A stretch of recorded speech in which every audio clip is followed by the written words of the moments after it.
वसुदेवसुतं देवं कंसचाणूरमर्दनं देवके परमानन्दं कृष्णं वन्दे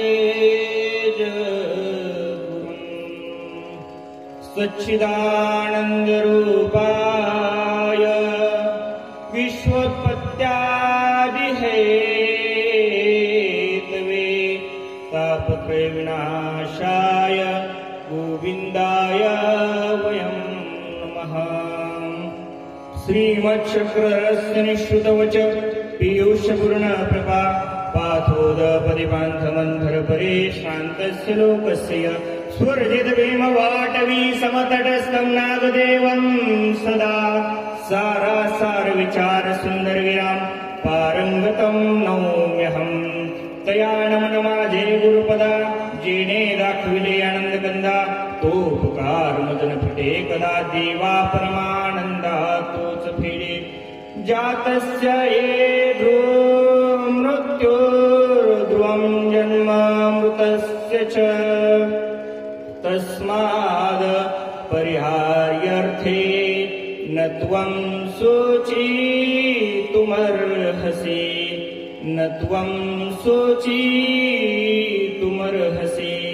उपजेते नासे नासिले पुनरपि हे घटिका यंत्र जैसे परे भ्रमेगा ना करे उदोस्तु आपसे हे अखंडित होत जात जैसे हे जन्म मरण तैसे अनिवार्य जगे।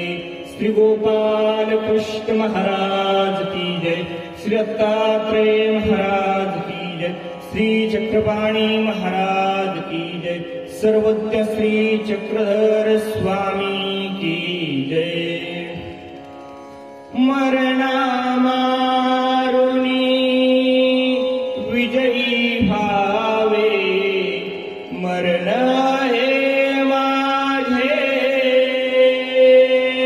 मरणामारुण विजयी भावे मरण हे माझे, मरण हे माझे। खऱ्या अर्थाने आज कैवल्यवासी सोनबा विठोबा पराड या बाबांचं गेल्या 18 तारखेला दुःखद असं निधन झालं आणि हा इहलोक सोडून ते त्या परमेश्वराची अत्यंत अनंत दयाघर असणाऱ्या त्या सर्वेश्वराची त्या ज्या चरण कमलापर्यंत पोहोचण्याचा प्रवास त्यांचा खऱ्या अर्थाने सुरू झाला। आपल्यातून निघून जाऊन त्यांना 10 दिवस पूर्ण झाले। आज त्यांचा दशक्रिया विधी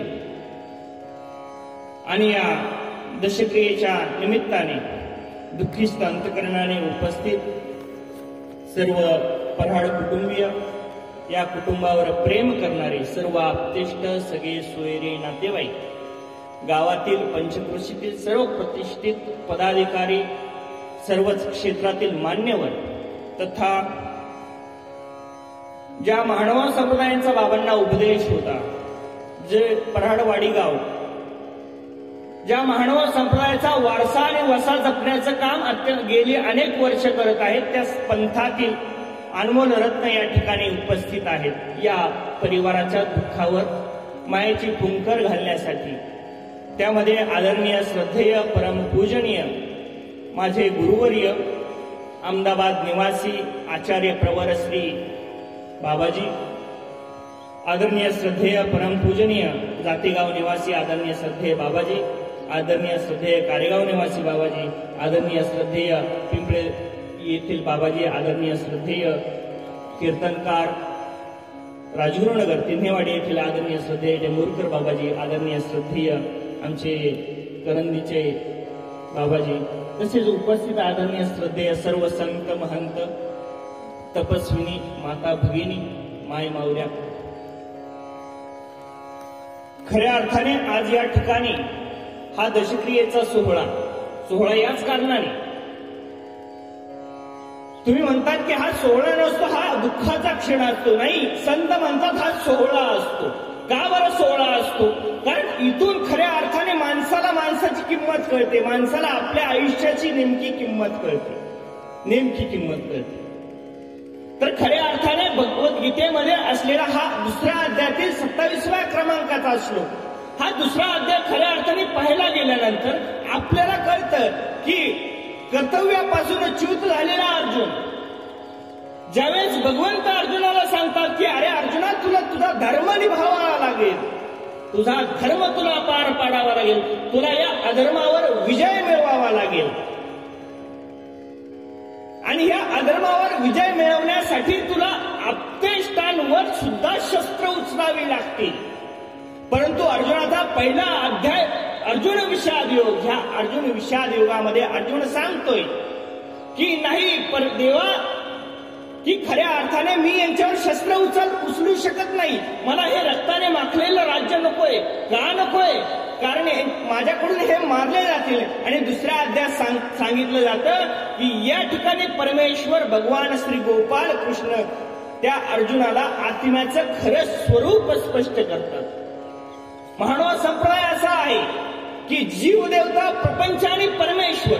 जीव कसा आहे, देवता कशा आहेत, प्रपंच कसा आहे आणि परमेश्वर कसा आहे हे सांगणारा महानुभाव संप्रदाय. आणि तो परमेश्वर एका जीवाला सांगतोय की जीवा, तुझ्याकडून जे मारले जाणारे आहेत ना ते तू मारत नाही, निमित्त मात्र भव सव्येची, तू फक्त त्याला निमित्त आहे. म्हणून या दुसऱ्या अध्यायातील 27व्या क्रमांकाच्या श्लोकामध्ये भगवंत अर्जुनाला सांगतात की अर्जुन बोलत असतो आणि बोलत असताना आता भगवंत म्हणतात तू थांब. असोच्चानोषोस्तम प्रज्ञा वादांश भासते गता असून गता सुच्च नान सोचंती पंडितासारख्या गोष्टी करू नको. आता माझं ऐक.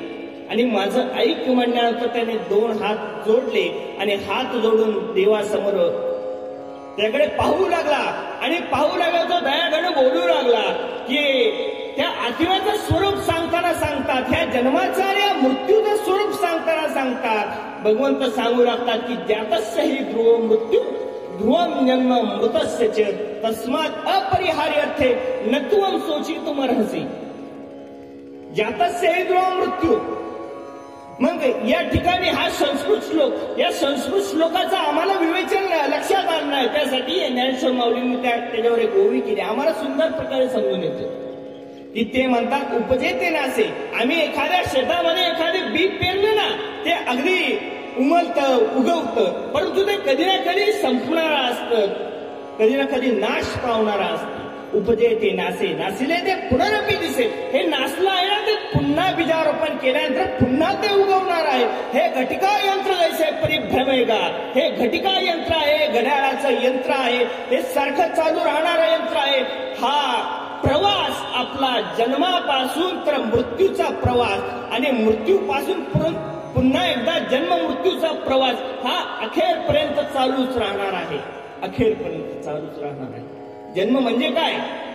जन्म म्हणावा कशाला? जन्म हा एक आपला प्रवास आहे. आणि हा प्रवास म्हणल्यावर तिथं कुठेतरी स्टॉप असतो, कुठेतरी थांबा असतो. मग त्या थांब्यावर आपल्याला थांबावंच लागतं. त्या थांब्यावर आपल्याला थांबावंच लागतं. मग खऱ्या अर्थाने हे आम्हाला सगळ्यांना माहिती आहे. मग ही दशक्रियेची सभा का, ही शोक सभा का, कशासाठी आयोजन आहे? गेलेल्या आत्म्यासाठी? अजिबात नाही. माझ्या मते तर अजिबात नाही. ही शोक सभा असते, हे प्रवचन जे असते ते तुमच्या आमच्यासाठी असतं, की आम्हाला कळावं की आम्ही आमच्या जीवनामध्ये कसं जगावं, आमचे पाय कसे जमिनीवर राहावेत हे आम्हाला कळावं. हो, हे आम्हाला कळावं. खऱ्या अर्थाने जन्म आणि मृत्यूचा हा संसार पाहिल्यानंतर आपल्याला जन्मापासूनची सुरुवात पाहावी लागेल. या सृष्टी तलावर जीव जेव्हा जन्माला येतो तेव्हा 4 खाणी यामध्ये उत्पन्न होतात आणि परमेश्वर त्या ठिकाणी ते सगळी सृष्टी व्यवस्था जी आहे, जारज आहे, अंडज आहे, स्वेदज आहे आणि उद्भिज आहे. जारापासून उत्पन्न होणारे, उष्णतेपासून उत्पन्न होणारे, घामापासून उत्पन्न होणारे उद्भिज म्हणजे जमिनीत उत्पन्न होणारे, जार आणि अंडच म्हणजे अंड्यातून उत्पन्न होणारे अशा 84 लाख योन्यांचा हा पसारा, त्यातल्या जारेच खनीमध्ये हा माणसाचा जन्म. खऱ्या अर्थाने हा माणसाचा जन्म झाल्यानंतर आपलं आद्य कर्तव्य काय आहे? आपल्या या ठिकाणी जन्माला आल्याबरोबरच आपल्याला चौकडी आक्षेपते. या ठिकाणी आपल्याला दुःखाची सुरुवात जन्मापासूनच आहे. हे कलियुगाचा वाराच असा आहे. या ठिकाणी आपल्याला जन्मापासूनच दुःख आहे. म्हणून तर धर्मराज कलियुग सुरू झाल्यानंतर कलियुगातले जे काही दिवस राहिले येथील अन्न पाणी सुद्धा ग्रहण केलं नाही. का? की कलियुगाची या ठिकाणी हे दूषित असलेलं वातावरण हे देवाने त्यांना सांगितलं, परंतु त्यांनी त्या ठिकाणची हवा खाल्ली आणि फक्त हवेचं प्राशन केल्यामुळे, हवेच्या माध्यमातून जिवंत राहिल्यामुळेही सुद्धा त्यांना दुःख प्राप्त झालं. हे कशामुळे? हे कलियुग आहे. आणि ह्या कलियुगामध्ये आपला हा जन्म झालेला आहे. आणि आपला हा जन्म खऱ्या अर्थाने कसा असावा ह्याच्यासाठी हे प्रवचन असतं. आणि कसा असावा हे पाहण्यासाठी आपल्याला इथून पुढचा प्रवास करायचा.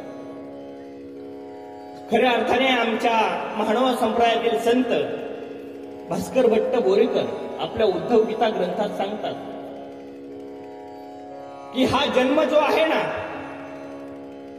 की हा जन्म तुम्हाला जो मिळालाय ना, विपाय कर्मभूमीच्या पेठे नरदेह लाभे अवचटे. हो, विपाय कर्मभूमीच्या पेठे. तुम्हाला कोणता उपाय करावा लागणार नाही, तुम्हाला कोणतं कष्ट करावं लागलं नाही की हा जन्म मला मिळावा. लागलं का? नाही. कुठे अर्ज करावा लागला का? जिल्हा परिषदला जावं लागलं का? पंचायत समितीला जावं लागलं का? जिल्ह्याच्या ठिकाणी, तालुक्याच्या ठिकाणी नाही, राज्याच्या ठिकाणी, आपल्या केंद्राच्या ठिकाणी जावं लागलं का अर्ज करण्यासाठी? मला या कर्मभूमीमध्ये जन्म घेऊ द्या. मला हिमाचलापासून तर राम सेतू पर्यंत जी कर्मभूमी आहे त्या कर्मभूमीमध्ये मला जन्म घेऊ द्या. हा कुठं आपण अर्ज केला का? कुठेच नाही. तरी सुद्धा आपल्याला अनायासेच हा जन्म मिळालाय. हा जन्म आपल्याला अनायासे मिळालाय. परंतु विपाय कर्मभूमीच्या पेठे नरदेह लाभे अवचटे, मग मुक्तिरत्न घेई गोमटे जव मृत्यू पावे ना.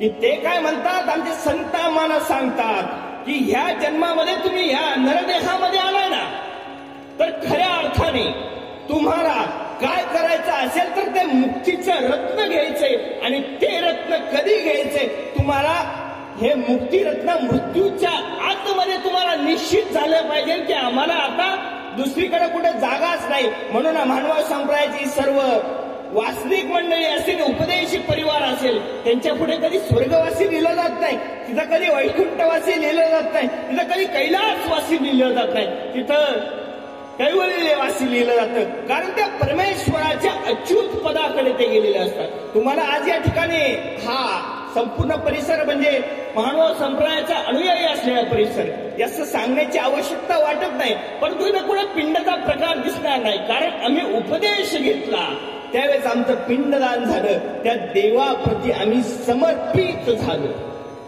देवाप्रती आम्ही समर्पित झालो. आणि ही समर्पणाची भावना खऱ्या अर्थाने आमच्या जीवनामध्ये यथोचितरित्या पार पाडायची असेल तर आम्हाला नरदेहामध्ये येऊन मुक्तीचं रत्न घ्यावं लागेल.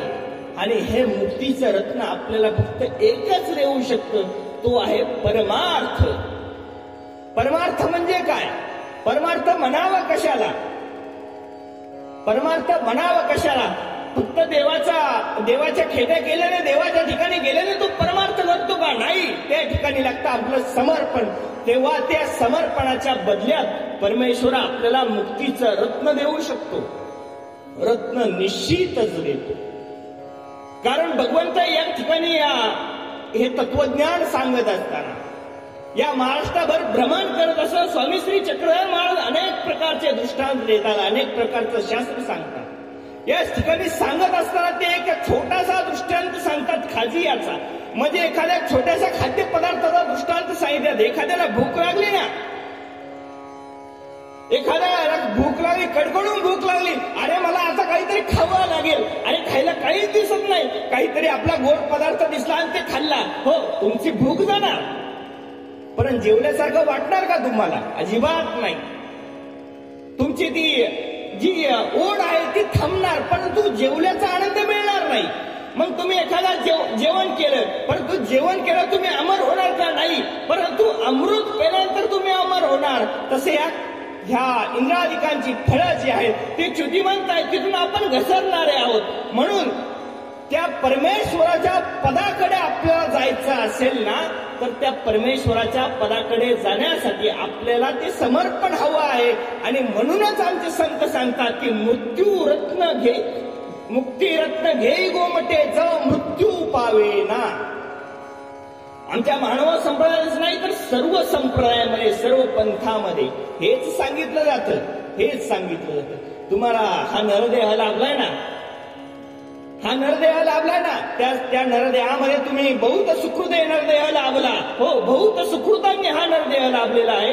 आणि या नरदेहाचं हेच आद्य कर्तव्य आहे की त्या परमेश्वराचं भजन करणं, त्या परमेश्वराचं पूजन करणं. आणि हे खऱ्या अर्थाने या ठिकाणी आजच्या या श्रद्धांजलीच्या शोकसभेच्या माध्यमातून आपल्याला पाहायला मिळतं.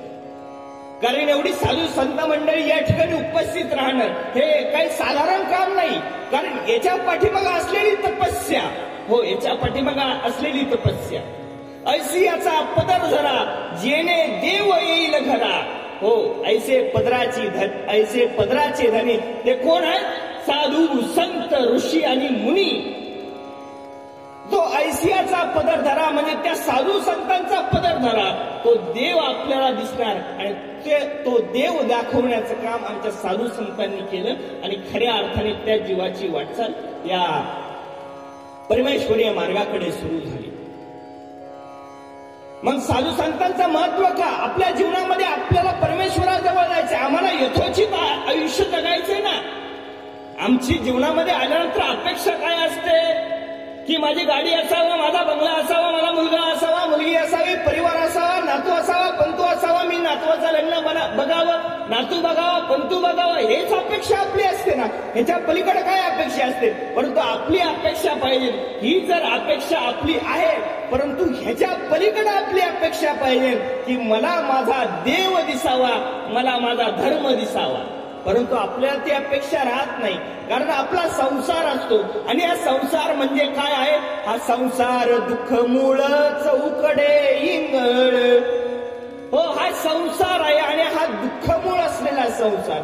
या दुःखरूप असलेल्या संसारामध्ये हा जीवात्मा कितपत पडला आणि ह्या जीवात्म्याला ह्या संसारातून काढण्यासाठी हा परमार्थ एकच असं साधन आहे. त्या ठिकाणी तुम्हाला शांती मिळू शकते, तिथं तुम्हाला सुख लागू शकते, तिथं तुम्हाला एक मनशांती अनुभवायला मिळते. तुम्हाला त्या ठिकाणी तुम्हाला प्रपंचामध्ये राहताय ना, हो नक्की राहा, परंतु त्या ठिकाणी तुम्हाला एक वेगळा आनंद त्या ठिकाणी प्राप्त होतो.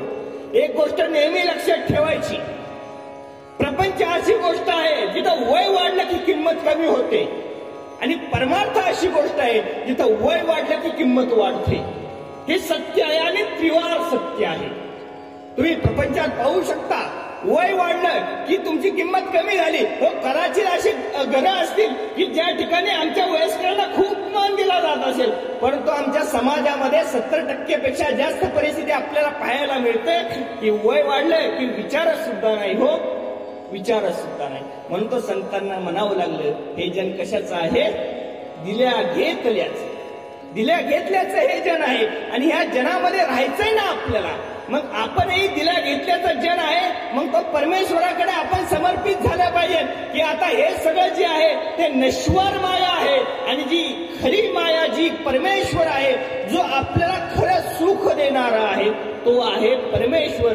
त्या अचिंत्य अनंत परमेश्वराचं स्मरण करायचं, साधना करायचं. त्यासाठी आपल्याला मार्गदर्शन लागतं. मार्गदर्शनाशिवाय काहीच होत नाही.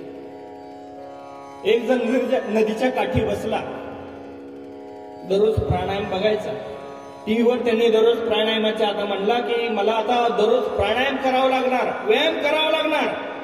हो, आता कोरोनाचा कालावधी, आता अनेक लोकांनी त्या ठिकाणी आता टीव्हीवर बघितलं, युट्यूबला बघितलं, तुमच्या हृदयाची कॅपॅसिटी वाढवण्यासाठी अनुलोम विलोम करा किंवा ते रामदेव बाबांचं जे काय प्राणायाम आहे ते करा. तसाच एक जण गेला, नदीच्या काठी बसला, सुंदर आता परिसर आहे, त्या ठिकाणी बसला. सकाळचा परिसर आहे, सकाळची वेळ आहे, चांगलं शुभ्र असं प्रकाश पडलेला आहे, थंडीचं वातावरण आहे. त्या थंडीच्या वातावरणामध्ये तो प्राणायाम करतोय. आणि त्या ठिकाणी एक मेंढपाळ आला आणि तो मेंढ्या चारत होता. आता तो अडाणी असलेला माणूस त्या ठिकाणी तो म्हणला, हा हात वर करतोय, दुसऱ्या नाकाला लावतोय, परत हात खाली येतोय, दुसऱ्या इकडच्या नागपुडी लावतोय, याचं चाललंय नेमकं काय? हे आता आपल्याला पाहावं लागेल. मग तो नाही होऊन विचारतो. आणि विचारल्यानंतर आता सुशिक्षित माणसाला वाटतं आपणच खूप सुशिक्षित आहोत. परंतु ही साधी माणसं जी असतात त्या माणसाने विचारलं, अहो हे तुम्ही काय करतात? आता ते म्हणले, याला सांगून काय करणार आहे का? मी प्राणायाम करतोय की माझ्या फुफ्फुसाची क्षमता वाढणार आहे, माझं आरोग्य सुदृढ राहणार आहे, हे सांगून का उपयोग नाही? मग काय सांगायचं म्हणले? अरे म्हणे हे केल्याने देव भेटतो म्हणे. हा, देव भेटतो?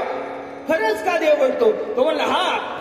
मग असं म्हणल्यानंतर ते करतात. मग ते म्हणे मला पण देव पाहायचा आहे.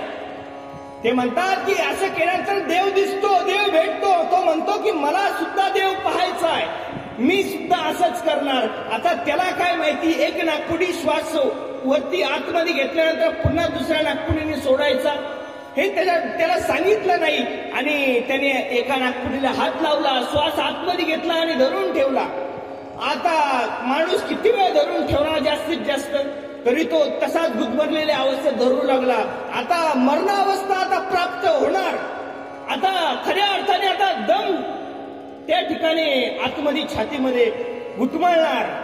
तेवढ्यामध्ये आता त्याला खरोखर देव दिसला.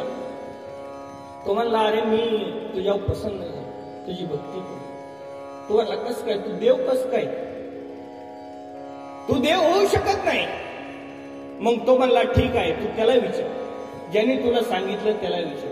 तो गेला त्याच्यापाशी. अरे म्हणे, तू सांगतो ते अगदी खरं आहे, अगदी खरं आहे. तू असं सांगितलं मला खरोखर देव दिसला.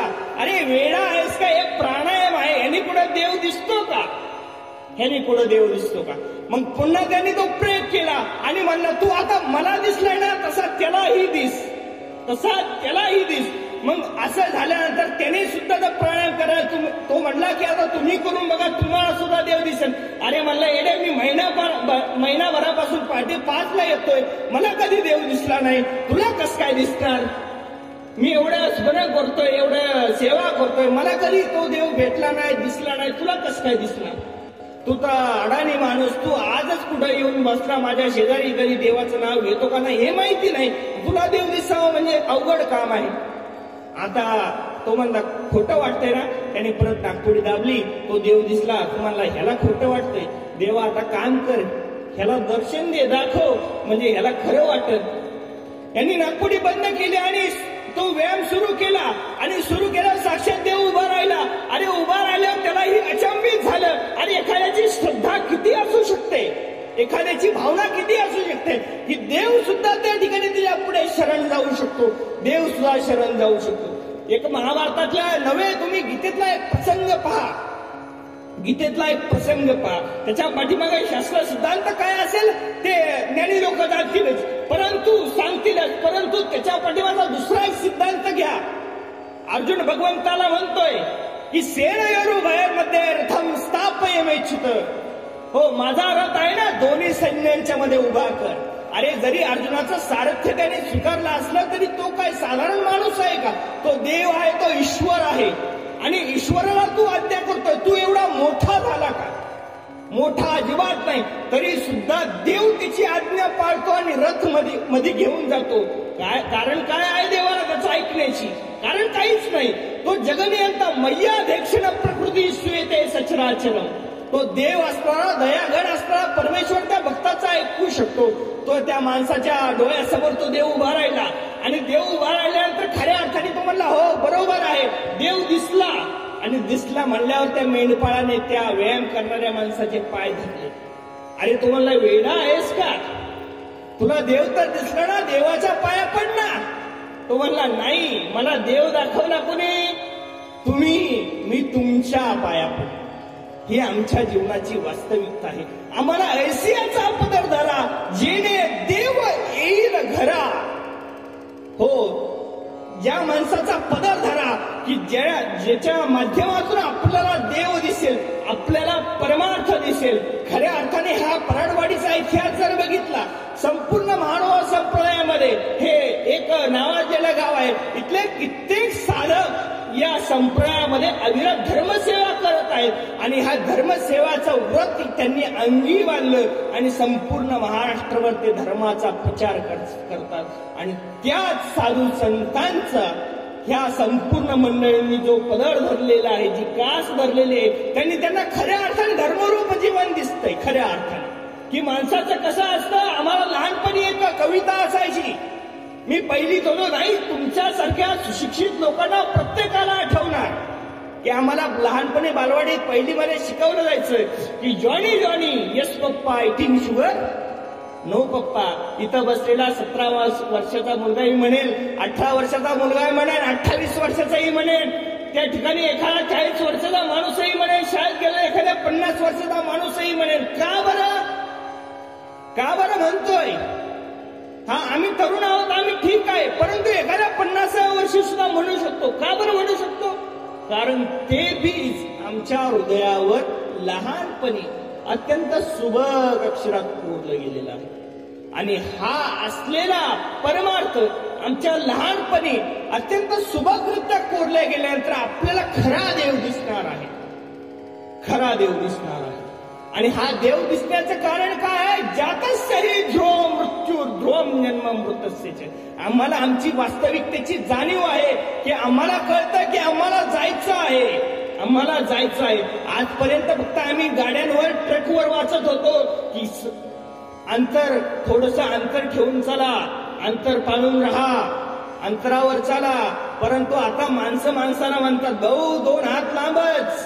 का बरं? की आम्हाला आमचीच भीती वाटायला लागली की आम्हाला कळालं. आम्हाला जरी कळत असलं जातस्यहि ध्रुव मृत्यू ध्रुवम जन्म मृतस्यच, आम्ही आजपर्यंत शेकडो दशके प्रवचन ऐकले, आम्हाला सगळ्यांना माहिती आहे स्मशानात गेला आपल्याला एक दिवस या ठिकाणी यायचंय.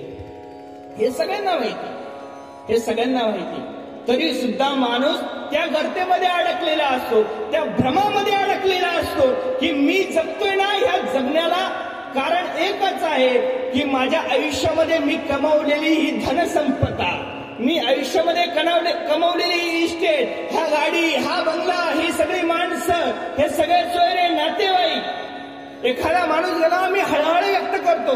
बाबा गेले, आपण सगळ्यांनी हळहळ व्यक्त केली. का केली बरं? काय तुमच्याशी एवढा संबंध आहे? हो आहे, तो आहे मायेचा संबंध. आमच्या त्यांच्याविषयी जिव्हाळा जो उत्पन्न झालेला आहे, त्यांचं बसणं कसं, उठणं कसं आम्हाला सगळं अनुभवता येतं. आम्ही आठवतो आणि आठवल्यानंतर खऱ्या अर्थाने त्यांचे मूर्त डोळ्यासमोर उभे राहिल्यानंतर आम्हाला कळतं की आता हे बाबा गेले तर आपल्यालाही एक दिवस जावं लागणार आहे. परंतु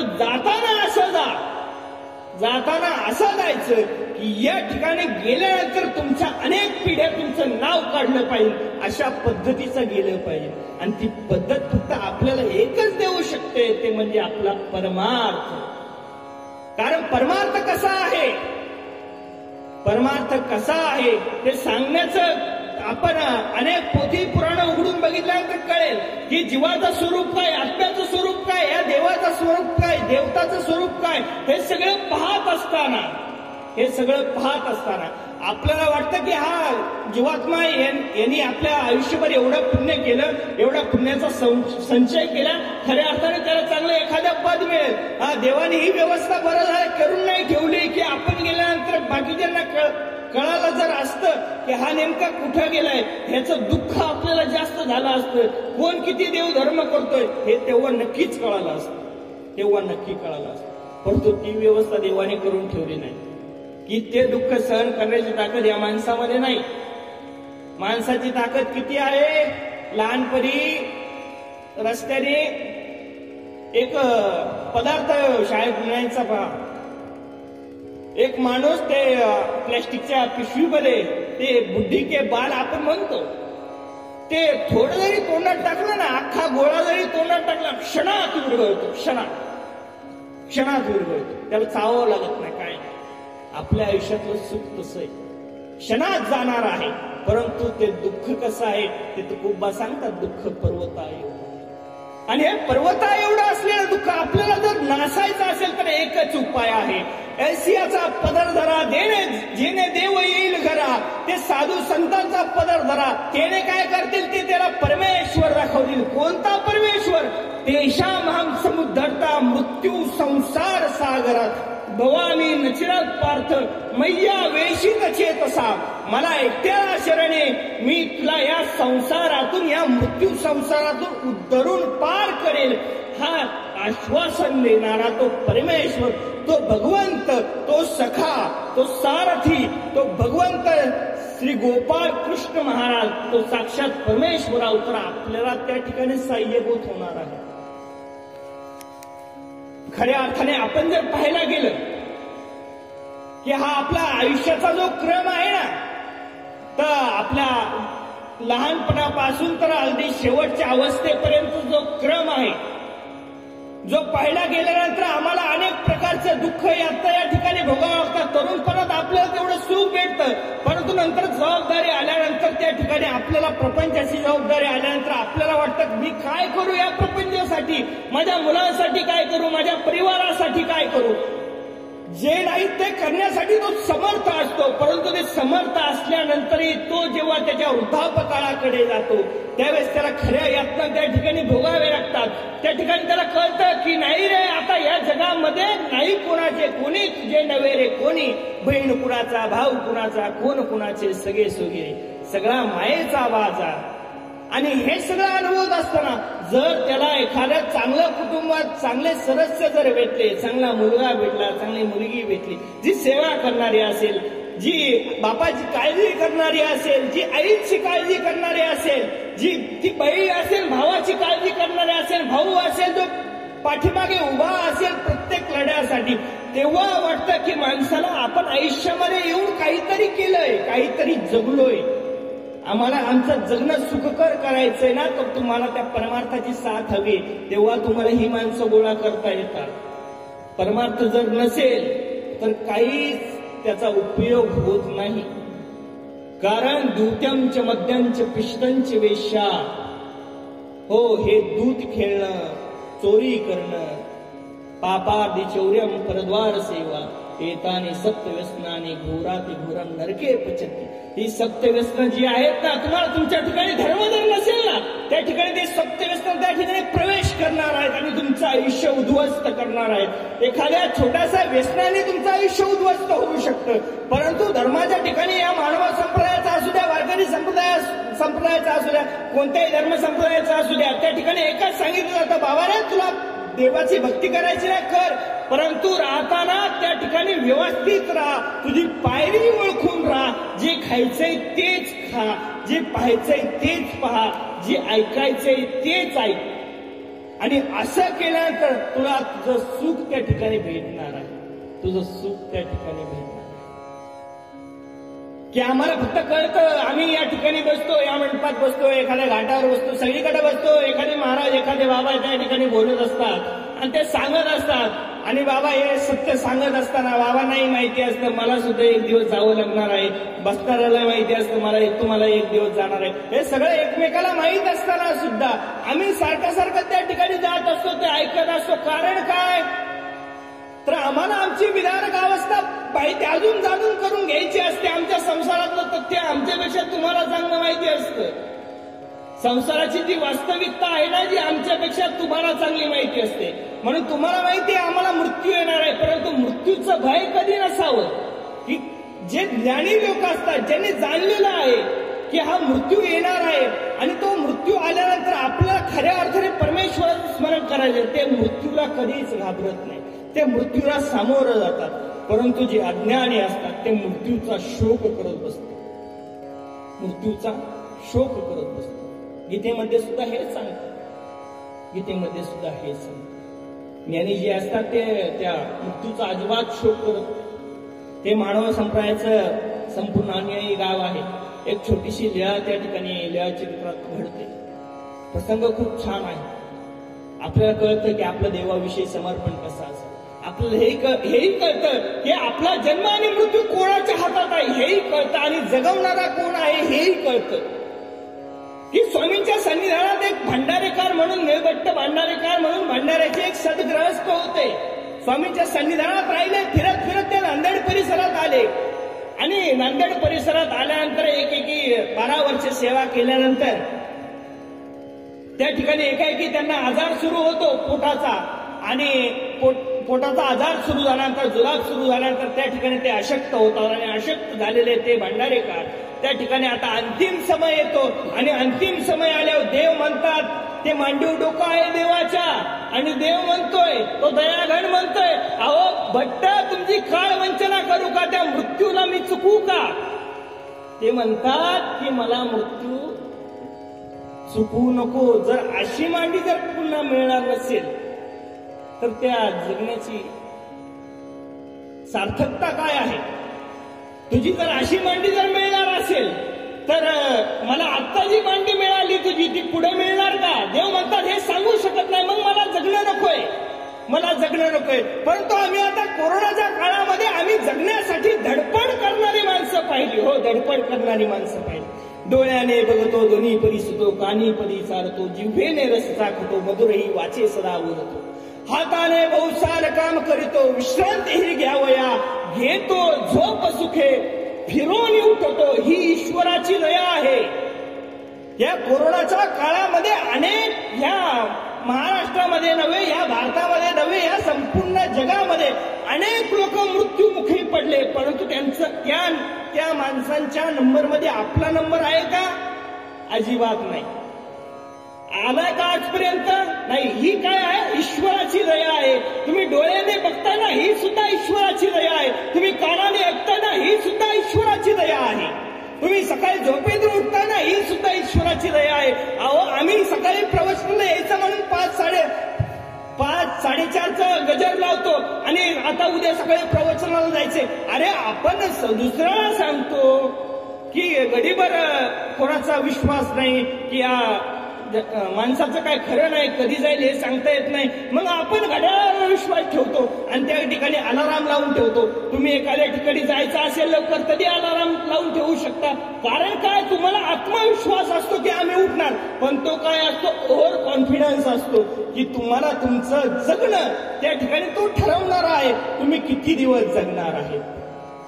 या मृत्यूतलावर तुम्ही जन्माला आला ना, तुम्हाला या संसार सागरातून उद्धरायचंय ना, तुम्हाला या जन्माला आल्यानंतर एकच करायचंय, त्या परमेश्वराची भक्ती करायची. त्याने कारण तो परमेश्वर भेटेल, त्याने कारण तुम्हाला त्या परमेश्वराचं कैवल्य पद भेटेल. तुम्हाला या जन्मामध्ये येऊन काय प्राप्त करायचंय? तर आपण म्हणतो हा, मी जन्मामध्ये सुखकर चांगलं जगलो, चांगलं राहिलो, आणि चांगलं झाल्यानंतर मला स्वर्गाची प्राप्ती होईल, मला देवाची प्राप्ती होईल. अरे स्वर्ग प्राप्ती हे हा खूप लांबचा विषय आहे, खूप लांबचा विषय आहे.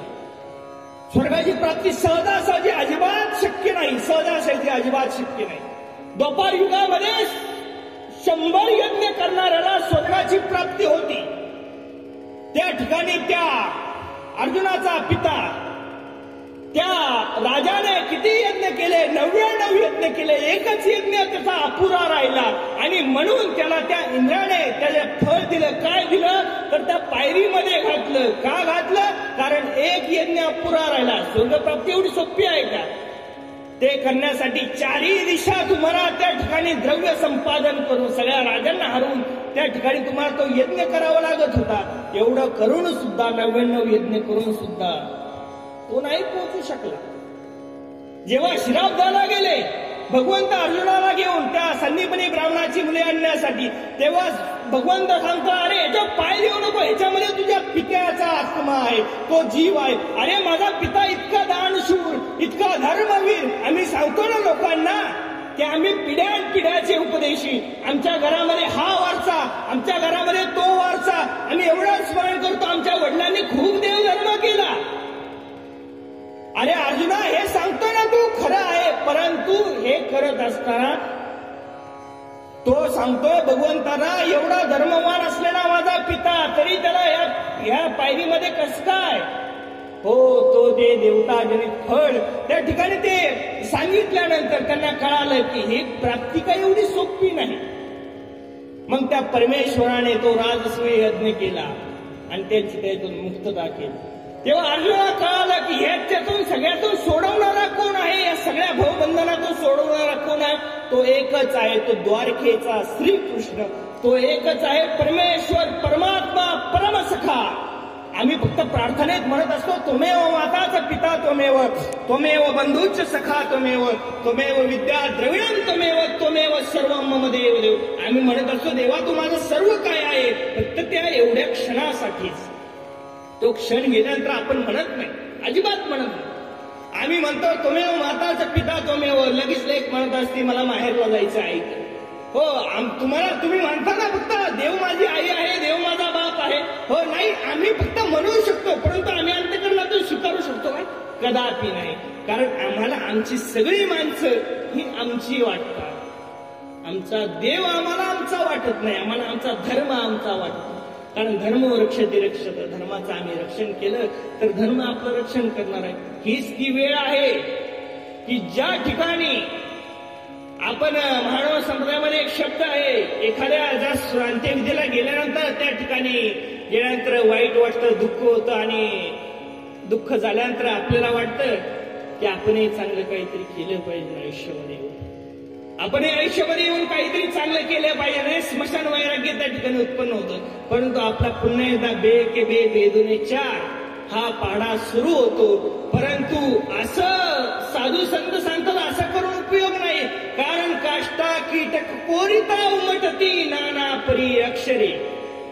एखादा किडा असतो ना, त्या एखाद्या लाकडावर बिंदास तो कोरत असतो, परंतु त्याला माहित नाही आपण काय कोरतोय. तो लाकूड पुकरत असतो, परंतु त्या लाकडातून सुंदर असे तयार होते. काष्टा कीटक कोरिता उमटती नाना परी अक्षरे. टाळी वाजविताची काग गवसे ऐसाही वेळा किरे. टाळी वाजवावी आणि हातामध्ये कावळा यावा, हे काय आहे? हे दुर्लभ आहे. टाळी वाजवावी आणि हातामध्ये कावळा घावा, हे काय आहे? दुर्लभ आहे. टाळी वाजविताची काग गवसे ऐसाही वेळा किरे. आकाशी ढगवानरा कृती दिसे भासे विचित्रा परी. आकाशामध्ये ढग येतात, त्याची एखादी आकृती तयार होती, परंतु ती आकृती ते तयार करतात का? ढग नाही, ते अनायसेच तयार झालेले असते. मग तसा आकाशी ढगवानरा कृती दिसे भासे विचित्रा परी. तैसा नरदेह दुर्लभ खरा भजा कृष्ण नाम हरी. तसा हा नरदेह दुर्लभ आहे आणि हा दुर्लभाती दुर्लभ नरदेह. आणि या नरदेहात आल्यानंतर आपल्याला आपला देव कळाला पाहिजे, आपल्याला आपला धर्म कळाला पाहिजे. तेव्हा खऱ्या अर्थाने आपल्याला या ठिकाणी आपल्या जन्माची सार्थकता आहे. असं या ठिकाणी बोलणारे आचार्यगण आहेत. त्यामुळं थोडक्यात या ठिकाणी समाप्तीचा उत्तरार्ध मी या ठिकाणी घेत आहे की या ठिकाणी एक सांगायचं तात्पर्य काय, तुम्हाला कळकळीची विनंती आहे. तुम्हाला तुमचं आयुष्य जगायचं ना, जगा, बिनधास्त जगा, परंतु एका आठवण तुम्हाला धर्म आपल्या जीवनामध्ये उतरवायचा. आणि तो कसा उतरवायचा? एखादा मानवा संप्रदाय घेत, सगळे मानवा संप्रदायाचे अनुयायी असेल त्यांना नक्कीच माहिती असेल, परंतु जे अन्य सांप्रदायिक असेल त्यांनी या ठिकाणी एक कथा, सुंदर कथा आलेली आहे, सुंदर दृष्टांत आलेला आहे आमच्या लीळाचरित्रात. स्वामी श्री चक्रधर महाराजांनी सांगितलेलं की माणसाने जीवनामध्ये कसं असावं आणि माणसाच्या जीवनामध्ये काय दुःख असतात हेही सांगतात. की त्या ठिकाणी सांगताना सांगितलं जातं की एक गाव आहे, सुंदर असं गाव आहे आणि त्या गावामध्ये एक कुटुंब राहतं. कुटुंब राहत असताना सुख समृद्धीने भरलेलं कुटुंब, भरभराटीने भरलेलं कुटुंब, सावकारीचा व्यवसाय जुन्या काळातला, आणि असं चालू असताना सगळं काही सुरळीत चालू आहे. आणि जन्म मृत्यू जरा व्याधी त्याप्रमाणे शेवटचा समय जवळ येऊ लागला, म्हणजे म्हातारपण जवळ येऊ लागलं.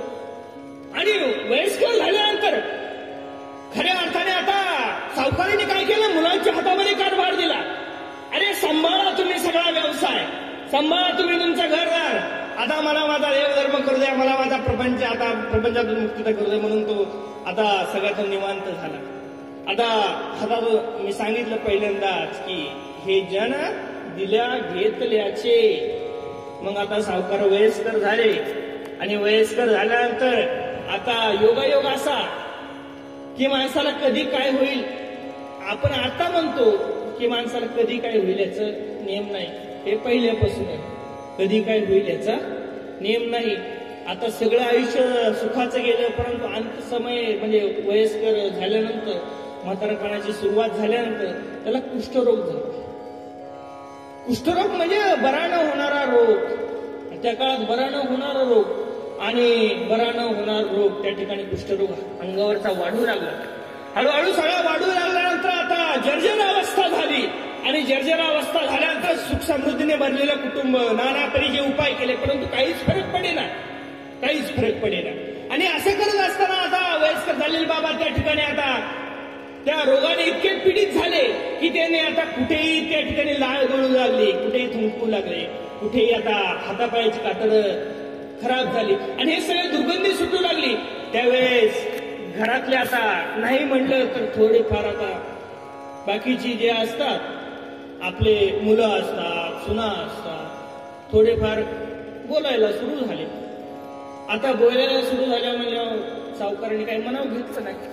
तो म्हणला चला असू द्या, आपली चूक आहे, आपला दैवभोग आहे, तो आपल्याला भोगावं लागणार आहे आणि असू द्या. आता तो त्याचं चाललेलं असताना मुलं बोलायची, सुना बोलायची, अहो तुमच्यामुळे आमच्या घरातल्या लेकरांना होईल, हो आम्ही आणलं ना एखाद्याला कोरोना पेशंट पॉझिटिव्ह निघाला ना त्याला लाभ 2-4 किलोमीटरच्या बाहेर एखादी खोली बघतो किंवा 2-4 घराच्या पलीकडे एखादी खोली बघतो त्या खोलीमध्ये राहा किंवा घराच्या एखाद्या कोपऱ्यामध्ये एखादी खोली असेल त्या खोलीमध्ये ठेवतो आणि तिथं राहा, कारण तुझ्यापासून आम्हाला धोका आहे. तुझ्यापासून काय आहे, आम्हाला धोका आहे.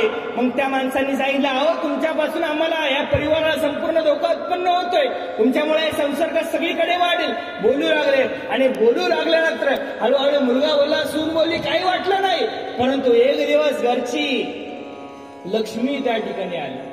सकाळी झाडत आल्या असताना म्हाताराने एका ठिकाणी थोकला. म्हातारपणी थेटे पडसा खोकला, थोपा म्हणतात एका अभंगावर. नाक श्लेष्मापुरी गळत असे आणि अशी परिस्थिती झाल्यानंतर आता ती जी अर्धांगिनी जी आपण तिला म्हणतो ती म्हणते की मर कोडी अजून जिता शिका, तुला मरायला पाहिजे, तू जिवंत राहून काय करतो. एखाद्या पतीने पत्नीला म्हणावं, जिच्यासाठी राबला, जिच्यासाठी संसार उभा केला, त्या पत्नीने यावं त्याला म्हणावं, अरे म्हातारा तुला जिवंत राहून काय उपयोग आहे, तू मेला पाहिजे. अरे हे शब्द ऐकल्यानंतर तळपायाची आग मस्तकात गेली आणि मस्तकातली आग त्या ठिकाणी आता त्याला घरात राहू देत नव्हती. त्या ठिकाणी आता स्वाभिमान जागृत झाला. त्या ठिकाणी आता अहंकार उत्पन्न झाला. अहंकार कशाचा, अरे मीपणाचा अहंकार द्वेषातून उत्पन्न होतो, परंतु त्याचा शेवट मात्र पश्चातापातून होतो. संपूर्ण आयुष्यभरात म्हणला असेल मी सावकार आहे, माझ्याकडे पैसा आहे, हा अहंकार आहे, परंतु शेवटी पश्चाताप झाला आणि पश्चाताप झाल्यानंतर संसाराचा पश्चाताप झाल्यानंतर आता घराच्या बाहेर निघाला आणि घराच्या बाहेर निघाला म्हणलं आता मला पाठीमागं पाहायचंच नाही, मला सिंहावलोकन तर अजिबात करायचं नाही, मला पाठीमागं वळून तर अजिबात पाहायचंही नाही. कारण काय, पाठीमागचे कोणीच नाहीत, कोणी कुणाचे नाहीत. आणि असं म्हणण्यात तो चालू लागला, सरळ एका रेषेमध्ये चालू लागला.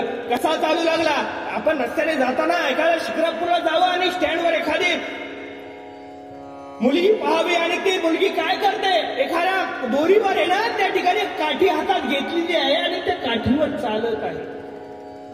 त्याला काय म्हणतात, वर्तधारीचा दृष्टांत त्या ठिकाणी सांगतात स्वामी, की ती मुलगी त्या दोरीवर चालत असते, काठी हातात आहे, त्या ठिकाणी काठी हातात आहे, तिचं लक्ष फक्त एकच, मला ह्या टोकाकडून त्या टोकाकडे जायचंय. हा अध्यात्मातच नाही तर तुमच्या संसारात सुद्धा तुम्हाला उपयोगीचा दृष्टांत आहे, तुमच्या करिअर मध्ये सुद्धा तुम्हाला उपयोगाचा दृष्टांत आहे. मला व्हायचंय ना, मला एखादा IPS अधिकारी व्हायचं ना, व्हायचंय, मला त्या ध्येयापर्यंत पोहोचायचंय, मला देवधर्म करायचा ना, स्मरण करायचं ना, सेवा करायची ना, मला करायचीच, मला प्रपंच चांगला करायचा ना, मला सगळ्या जबाबदाऱ्या चांगल्या निभवायच्या ना, त्यासाठी जो पाहिजे तो खटाटोप करायचा, त्या ध्येयापर्यंत पोहोचण्याचा. मग ती मुलगी हातामध्ये काठी घेती आणि त्या वरतेवरून चालती, त्या दोरीवरून चालती आणि चालत असताना हातामध्ये ती काठी आहे. शेजारी पाजारी सगळे लोक जमा होतात, कोणी 5 रुपये टाकतात, कोणी 10 रुपये टाकतात. एखादा मोठा माणूस येतो फॉर्च्युनर बघून, अरे किती छान, 100 रुपयाची नोट काढून त्या ठिकाणी त्या पात्रामध्ये टाकतो. ती मुलगी त्या 100 रुपयाच्या नोटकडे पाहत नाही, त्या 5 रुपयाच्या नोटकडे पाहत नाही, त्या 1 रुपयाच्या शिक्क्याकडे पाहत नाही, कशाकडेच पाहत नाही, ती फक्त पाहत असते त्याच्या ध्येयाकडे, मला तिथपर्यंत पोहोचायचं. तो सावकारही तसाच पेटला. म्हणला मी घराच्या बाहेर पाऊल टाकलाय ना, आता मलाही जायचे, मला ध्येय गाठायचे, मला हे पाठीमागे कोणी नाही, आता माझा कुणीच नाही, आता माझा एकच आहे देव. आणि हा देव मला कसा मिळणार, मी कसा बरा होणार, हे आता जे करणार आहे ते देव करणार आहे, तो दैवयोग करणार आहे. म्हणून आता घरच्यांचा पाठीमागे अंगानीच्या कपड्यानिशी बाहेर निघाला, उंबऱ्याच्या बाहेर पाय टाकला, काठी टेकत टेकत निघाला. गावाच्या बाहेर एक दुबळेश्वराचं मंदिर होतं, त्या मंदिरात गेला. झाडा झुडपांमध्ये छोटंसं मंदिर, त्या मंदिरात राहू लागला. आणि राहू लागल्यावर एक दिवस त्या मंदिराची सेवा करू लागला, सरा संवर्जन करू लागला. हात छोटे झालेले आहेत, कुष्ठरोग वाढलेला आहे, खाता येत नाही, पिता येत नाही, काहीच करता येत नाही. अशा परिस्थितीत त्या देवतेची सेवा करू लागला. पावसाळा असला, उन्हाळा असला तरी त्या मंदिरातच राहू लागला. अहो, घरच्यांना काहीच काळजी वाटत नाही, तरी सुद्धा तो राहू लागला. आणि एक बातमी पाहिली हो, अत्यंत हळहळ व्यक्त झाली. कधीची क्लिप होती कुणाच ठाऊक, परंतु एक व्यक्ती त्या ठिकाणी आपल्या म्हाताऱ्या वयस्कर आई वडिलांना सोडायला आळंदीमध्ये आलेला आणि सोडला आणि निघणार तेवढा एका सामाजिक कार्यकर्त्यांनी पकडला आणि त्यांना सगळी माहिती कळली की तो आपल्या आई बापांना सोडायला येतात. ही आपल्या समाजाची दुरावस्था आहे, ही आपल्या समाजाची दुरावस्था आहे. त्यांनी घरच्यांनी चौकशी केली नाही, बाबा कसे आहेत कसे नाहीत हे पाहिलं नाही, तरी सुद्धा ते आता तो म्हातारा त्या ठिकाणी राहू लागला, तो सावकार त्या ठिकाणी राहू लागला. आणि राहत असताना एक दिवस हळूहळू सेवा करत असताना कोणी यायचं, त्या देवतेला नैवेद्य घेऊन तो खायचा, कोणी एखाद्या फुटक्या मडक्यामध्ये पाणी ठेवायचा, तोच तो प्यायचा. असं चालू असताना हळूहळू एक दिवस ती देवता प्रसन्न होती, त्याचा कुष्ठरोग बरा होतो. गावात वार्ता जाती, अहो तिकडं तो सावकार होता तो बरा झाला. आणि हा बरा झाल्यानंतर खऱ्या अर्थाने त्या ठिकाणी आता गावात वार्ता गेली, घरापर्यंत वार्ता गेली. आता घरातले म्हणले आता चला आणायला, कोरोना गेलेला आहे, चला घेऊन येऊ त्यांना घरी. आणि असं म्हणल्यानंतर ते गेले आणि त्यांना आणण्यासाठी ते फक्त त्यांच्याकडे फक्त पण देवाकडे म्हणतात, तुम्ही माझे नव्हे, मी तुमचा नव्हे, देव माझा आणि मी देवाचा. ही आपल्या जीवनाची खरी सार्थकता आहे, ही खरी सत्यता आहे. देव माझा आहे आणि मी देवाचा आहे, धर्म माझा आहे आणि मी धर्माचा आहे. हे आमच्या जीवनाचं खरं सत्य आहे. हेच खरं सत्य की जातस्य हि ध्रुवं मृत्यू ध्रुवं जन्म मृतस्य तस्मात् अपरिहार्यर्थे न त्वं शोचितुमर्हसि उपजेते नासे नासे नासिले पुनरपि दिसे. हे घटिकाय यंत्र जैसे परिभ्रमेगा ना तरी उदोस्तु आपसे. सूर्य आहे ना, दररोज निघतो, दररोज मावळतो, दररोज उगवतो, दररोज मावळतो. हे सारखं अविरत चालणारं चक्र आहे. हे जन्म मरण कैसे अनिवार्य लगी, हे जन्म मरण त्या पद्धतीचं आहे आणि ते अनिवार्य आहे. आणि अनिवार्य असलेलं त्रिवार सत्य असलेले हे जन्म मरण आजच्या या दिवशी खऱ्या अर्थाने कैलासी सोनबा विठोबा पराड यांच्या दशक्रियेच्या निमित्ताने आपण या ठिकाणी जमलेलो आहोत.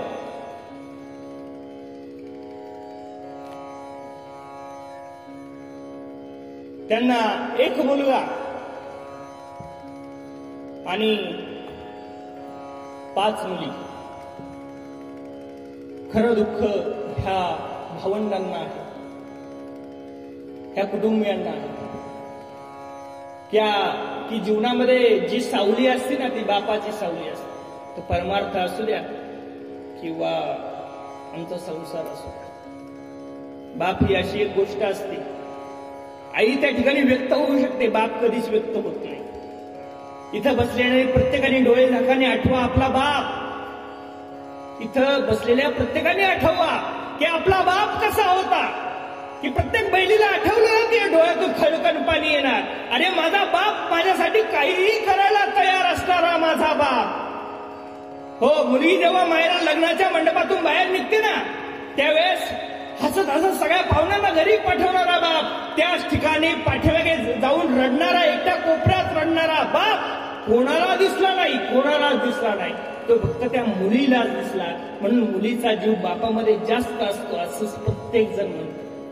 प्रत्येक जण म्हणतो आईचा जीव पोरामध्ये असतो, मुलीचा जीव बापामध्ये असतो किंवा बापाचा जीव मुलीमध्ये जास्त असतो असं म्हणतात. कारण हेच आहे की मुलीला कळतं खऱ्या अर्थाने आपला बाप काय आहे, मुलाला कळतं खऱ्या अर्थाने आपला बाप काय. बाप जोपर्यंत आपल्या पाठीशी असतो ना, सर्व काही आपल्या पदरात असतं. आपण खंबीरपणे कोणत्या क्षणाला सामोरे जाऊ शकतो.